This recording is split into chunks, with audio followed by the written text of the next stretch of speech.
করে রাখা আছে পেঁয়াজ বাটা, টমেটো আর সামান্য ধনে গুঁড়ো আছে।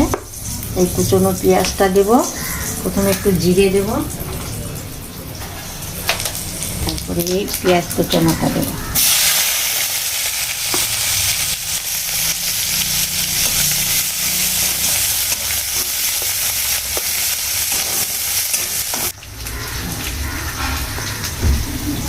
ডিমটা একটু ভেজে রেখেছি একটু লাল করে, আর আলুটা সেদ্ধ করে রেখেছি, আলুটা এবার দিয়ে দেব।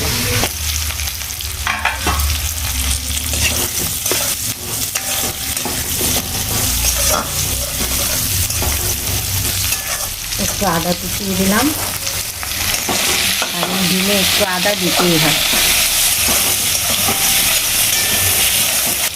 একটু নুন, সামান্য হলুদ গুঁড়ো নামিয়ে যে মশলাটা বানিয়ে রেখেছি এটা দিয়ে দেবো।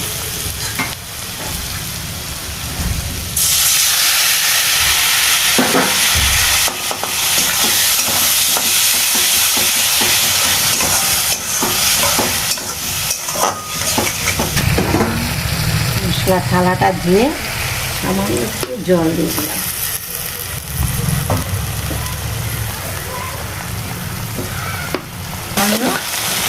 কাশ্মীরি লঙ্কার গুঁড়ো, একটু কালারিংয়ের জন্য কাশ্মীরি লঙ্কার গুঁড়ো, লাল লঙ্কার গুঁড়ো। এটা কিন্তু ঝাল লঙ্কা নয়, শুধু একটু কালার হওয়ার জন্য, কালারটা খুব সুন্দর আসবে। মশলা কষানো হয়ে গেছে, এবার ঝোল দেওয়ার পালা।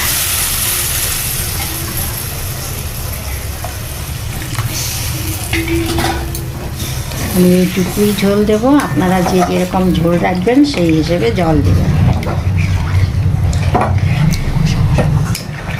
আমি একটু কষা কষা করব,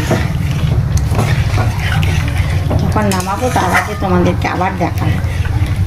ঝোলটা ফুটে উঠেছে, এবার আমি একটা একটা করে ডিমগুলো এর মধ্যে ছেড়ে দেব।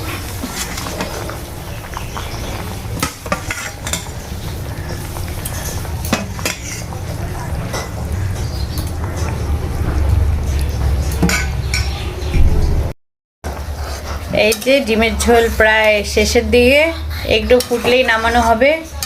আর আজকের রাঁধুনি কিন্তু আমি না, এই যে আমার মা।